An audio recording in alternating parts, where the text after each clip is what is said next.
नमस्कार दोस्तों, मैं आज आप सभी को भारतीय संविधान के अनुच्छेद 31 से 40 तक बताने जा रहा हूं, जो कि हमारे सभी प्रतियोगी परीक्षाओं में लगभग बहुत ही ज़्यादा पूछा जाता है। ठीक है, देखते हैं हमारे भारतीय संविधान का अनुच्छेद 31 से 40 तक दिया है। यहाँ पर है क्या, अनुच्छेद 31 क से लेके अनुच्छेद 31 सी तक, अनुच्छेद 31 क से लेके अनुच्छेद 31 सी तक ये कुछ कानूनों की बचत के बारे में बताया गया है।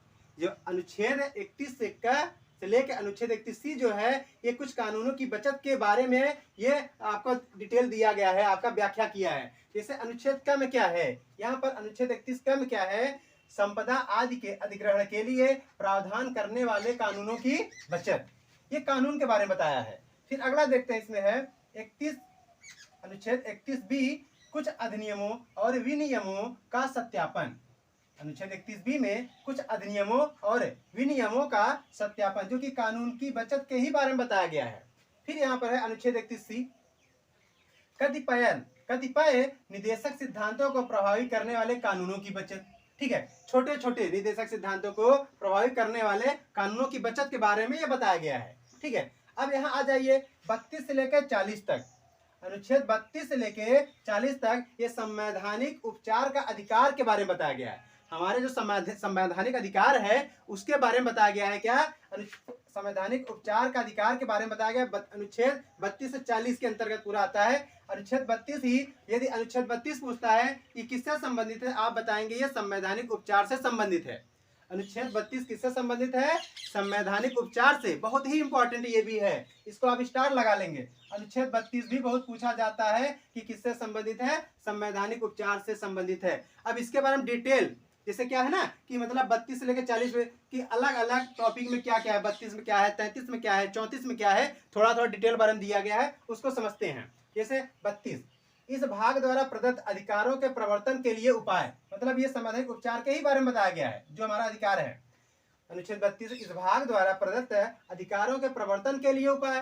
फिर अनुच्छेद 33, इस भाग द्वारा, यही है भाग, मतलब संवैधानिक उपचार का अधिकार के ही बारे में बता रहा है पूरा टॉपिक। 33 क्या है अनुच्छेद, इस भाग द्वारा प्रदत्त अधिकारों को बलों आदि पर लागू करने में संशोधन करने की संसद की शक्ति। इस भाग द्वारा प्रदत्त अधिकारों को बलों आदि पर लागू करने में संशोधन करने की संसद की शक्ति, मतलब किसी भी कानून को यदि संशोधन करना है तो संसद की आवश्यकता उसमें पड़ती है, संसद की शक्ति की जरूरत पड़ती है। ठीक है, तो संसद में आपको पता है क्या होता है, लोकसभा, राज्यसभा और राष्ट्रपति। ठीक है, तो तीनों के समझ से किसी राज्य का निर्धारण होता है और कानून बनाया जाता है। ठीक है, ये चीज है। आगे देखते हैं अनुच्छेद 34, इस भाग द्वारा प्रदत्त अधिकारों पर निर्बंधन जबकि किसी भी क्षेत्र में मार्शल लॉ लागू है। ठीक है, मार्शल लॉ लागू है मतलब जब कहीं बहुत दंगा फसाद हो जाता है, ठीक है, तो वहां पर ये सब नियम लगाया जाता है, जो कि संवैधानिक उपचार का अधिकार के नियम पर ही आधारित है ये। अनुच्छेद 34, इस भाग द्वारा प्रदत्त अधिकारों पर निर्बंधन जबकि किसी भी क्षेत्र में मार्शल लॉ लागू है, वहां पर अनुच्छेद 34 काम करेगा। अनुच्छेद 35 कहाँ काम करेगा, इस भाग के उपबंधों को प्रभावी करने के लिए विधान भाग 4, भाग 4 में क्या है, राज्य के नीति निर्देशक सिद्धांत। ये भी बहुत ही इंपॉर्टेंट है, ये भी बहुत ही ज्यादा इंपॉर्टेंट है कि मतलब राज्य के नीति निर्देशक सिद्धांत जो है किससे संबंधित है, आप बताएंगे भाग 4 से। कहां पर है, अनुच्छेद 35 में। कोई पूछेगा कि राज्य के नीति निर्देशक सिद्धांत कहां से लिया, किसमें है, अनुच्छेद में, अनुच्छेद 35 में है, भाग 4 में है। ठीक है, यहाँ पर देखते हैं अनुच्छेद 36। अनुच्छेद 36 क्या है, परिभाषा से संबंधित है। ठीक है, किसी भी मतलब प्लेस या राज्य, ठीक है, संवैधानिक उपचार बनाना है या उसके अधिकारों को दिखाना है तो उसकी परिभाषा जो है आपको अनुच्छेद 36 में मिलेगा। ठीक है, आगे आइए, अनुच्छेद 37 क्या है, इस भाग में निहित सिद्धांतों का अनुप्रयोग। इस भाग में निहित सिद्धांतों का जो अनुप्रयोग के बारे में अनुच्छेद 37 बताता है आपको।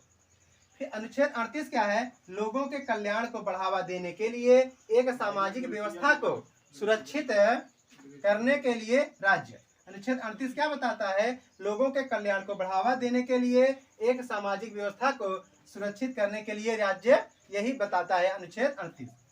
अनुच्छेद 39 क्या बताता है, अनुच्छेद 39 राज्य द्वारा पालन किए जाने वाले नीति के कुछ सिद्धांत। अनुच्छेद 39 बताता है राज्य द्वारा पालन किए जाने वाले नीति के कुछ सिद्धांत बताता है। आइए अनुच्छेद 39A में चलते हैं।